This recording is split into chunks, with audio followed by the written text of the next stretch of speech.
Yop tout le monde, c'est Videogame PP et on se retrouve pour une nouvelle vidéo sur StarCraft 2.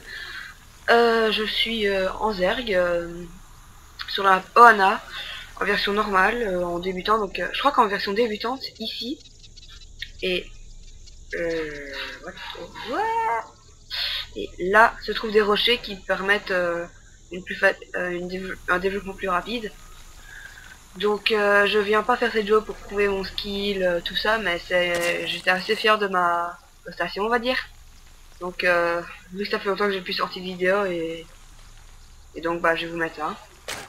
Donc, la partie elle dure 9 minutes 3 comme vous voyez.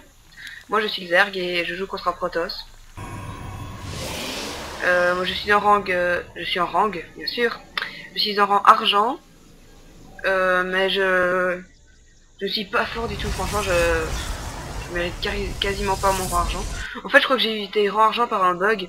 Parce que il y a eu un. Je sais pas, j'étais genre rang bronze 40e, puis j'ai passé rang argent 80e. Je sais pas si c'est normal. Bon, peut-être parce qu'on est on n'est pas vraiment en mi-saison, bien sûr. On n'est pas en début de saison, quoi. Donc voilà. Donc j'ai fait la technique que quand on est à 10 sur 10 en Zerg, et ben on met un extracteur, puis après on fait un ouvrier, puis on annule notre extracteur pour avoir 11 sur 10 d'ouvriers, comme ça on gagne 1 ou 2 secondes de minage en plus, ce qui nous permet d'avoir un peu plus de minerais. Donc le bassin j'ai dit que j'ai lancé à 11, justement je lance à 11. Donc notre adversaire fait un portail, une gate.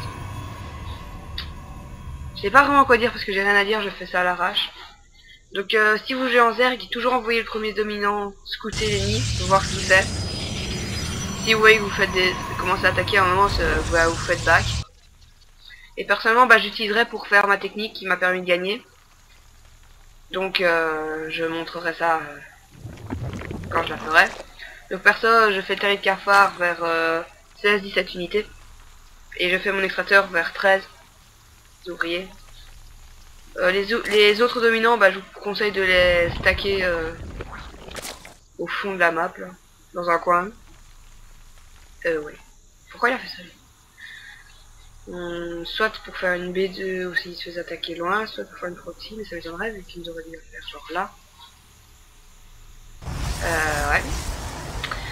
Donc j'ai pas de BO en fait. J'aimerais bien s'il y a des gens qui savent bien jouer à StarCraft, s'ils sauraient me donner des conseils sur un bon BO. Après, je connais déjà les vidéos de Ponfétus, je trouve que c'est bien. Et dites-moi si vous avez regardé l'Iron Squid 2.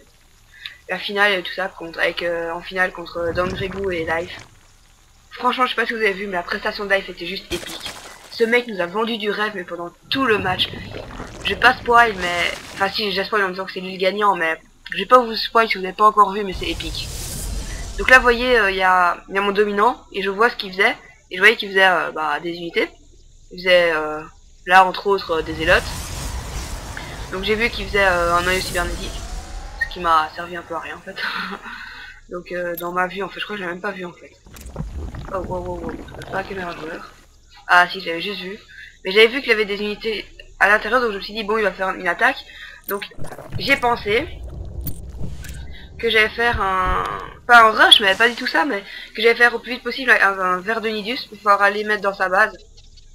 Et donc là, je mets un peu la caméra joueur. Et donc là, vous voyez, avec la sentinelle, il m'attaque. Et donc je fais back mon dominant. Je vous conseille aussi, lorsque vous êtes en partie, de faire évolution carapace pneumatique. Ça augmente la vitesse de vos dominants et de vos vigilants. Bon, je sais pas si vous savez ça, mais... sinon, je vais pas faire d'amélioration, dont genre le boost métabolique ou les reconstructions kiliales, pour augmenter la vitesse des cafards et des zerglings. Je vais faire que des cafards et quelques zerglings, ce qui va me permettre de gagner assez facilement. Et donc, voilà. Donc je fais le réseau Nidus vers 39. Truc à rien à voir. Je suis en train de dire tout ce qui se passe en fait. Je sais pas quoi dire dans cette vidéo, mais j'espère que vous aimerez quand même.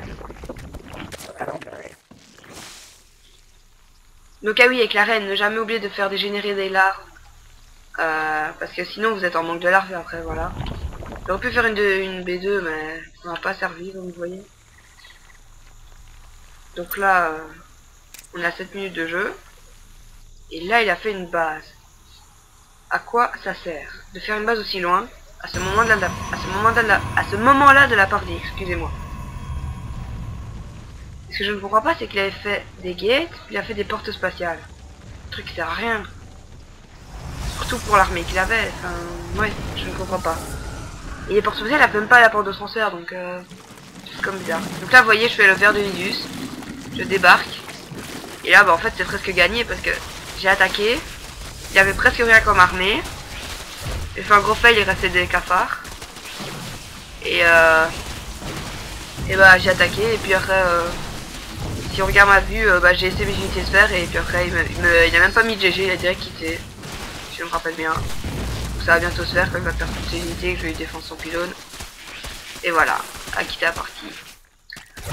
Donc voilà, c'était une vidéo sur StarCraft 2.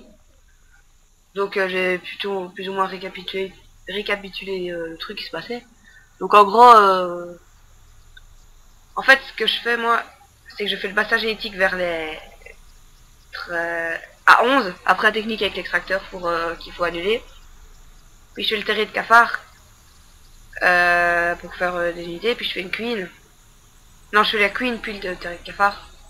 Puis je fais la chambre d'évolution. Et après je passe mon truc en terrier. Ma couveuse en terrier. Je fais mes extracteurs entre temps.